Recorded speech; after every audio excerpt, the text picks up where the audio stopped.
Audio Jungle. Bismillahirrahmanirrahim. Assalamualaikum warahmatullahi wabarakatuh. Perkenalkan, saya Nur Azizah, mahasiswa dari Universitas Pendidikan Indonesia yang sedang melaksanakan kuliah kerja nyata tematik MD MBKM 2021 di FA-Azhara. Di sini saya akan sedikit menyampaikan materi mengenai upaya penanggulangan COVID-19 lindungi keluarga dengan menerapkan protokol kesehatan keluarga. COVID-19 adalah jenis penyakit baru yang disebabkan oleh virus dari golongan coronavirus, yaitu SARS-CoV-2, yang juga sering disebut virus corona. Kasus pertama penyakit ini terjadi di kota Wuhan, Cina pada akhir Desember 2019.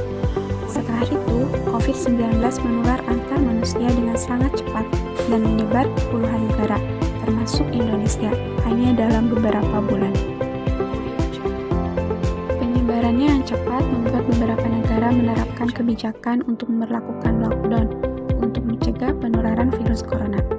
Di Indonesia, pemerintah menerapkan PSBB, pembatasan sosial berskala besar, atau istilah sekarang menjadi PPKM, pemberlakuan pembatasan kegiatan masyarakat, untuk memutuskan rantai penyebaran virus ini. Pemerintah mengambil langkah tegas untuk pencegahan penyebaran COVID-19 di lingkungan sosial terkecil, yakni keluarga. Menteri Pemberdayaan Perempuan dan Perlindungan Anak, I Gusti Ayu Bintang Puspayoga mengatakan pihaknya akan berkoordinasi dengan Satgas Penanganan COVID-19 untuk membuat protokol kesehatan keluarga. Untuk saat ini, agar terhindar dari infeksi COVID-19 di dalam dan di luar rumah, ia meminta keluarga-keluarga di Indonesia untuk menerapkan ketat 3M. Maksud dari 3M yaitu yang pertama memakai masker, yang kedua mencuci tangan dengan air mengalir dan sabun, dan yang ketiga menjaga jarak. Audio Jungle. Menggunakan masker. Masker digunakan untuk mencegah seseorang menularkan maupun tertular virus corona. Adapun ketentuan menggunakannya adalah sebagai berikut. Yang pertama, masker yang dipakai haruslah sesuai standar kesehatan. Yang kedua, ganti masker setiap 4 jam atau sebelum 4 jam tetapi sudah lembab atau basah. Yang ketiga, cuci masker kain dengan deterjen dan disetrika setelah kering.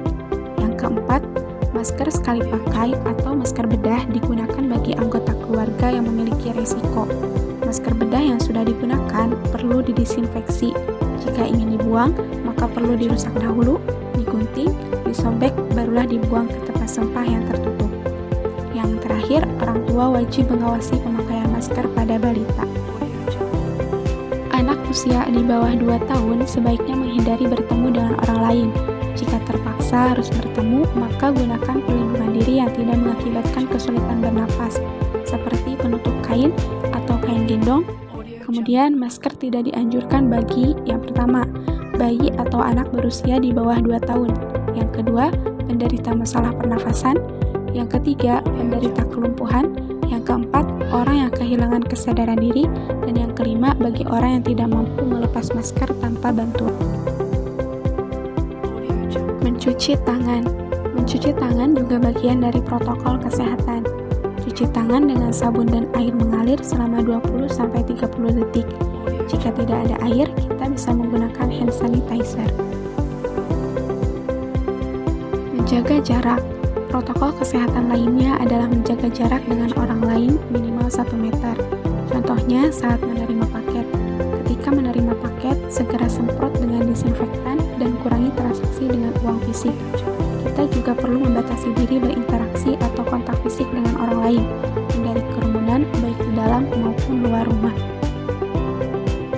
Kemudian, bagaimana jika ada anggota keluarga yang terpapar?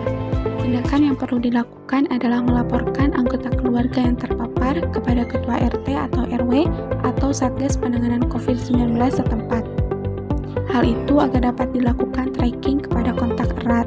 Adapun kriteria kontak erat adalah sebagai berikut. Yang pertama, kontak tatap muka atau berdekatan dalam radius 1 meter dan dalam jangka waktu 15 menit atau lebih. Yang kedua, sentuhan fisik langsung, seperti bersalaman, berpegangan tangan, dan lain-lain.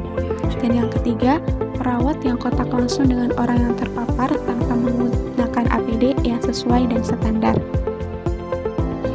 Kemudian, bagaimana jika ada warga yang terpapar? Saat ada warga yang terpapar, jangan panik, karena dapat mengurangi efektivitas sistem kekebalan tubuh. Kita perlu membatasi diri untuk berinteraksi secara fisik dengan warga dan masyarakat sekitar. Terapkan protokol kesehatan 3M. Selain itu, jangan memberi stigma negatif dan tumbuhkan rasa empati baik kepada yang terpapar maupun yang sudah sembuh dari COVID-19. Bantu pemenuhan logistik bagi warga yang menjalani isolasi mandiri atau lanjut usia yang tidak memiliki keluarga. Ingatkan warga yang lain untuk menjaga kebersihan dan desinfeksi lingkungan rumah masing-masing.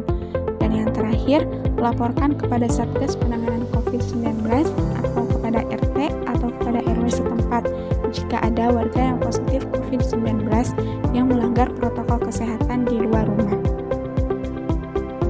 Semuanya mari kita bersatu bergandengan tangan, bekerja bersama-sama.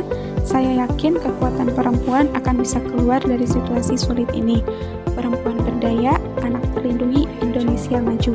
Menteri Pemberdayaan Perempuan dan Perlindungan Anak, Ibu Sri Ayu Bintang Puspayoga. Terima kasih. Wassalamualaikum warahmatullahi wabarakatuh.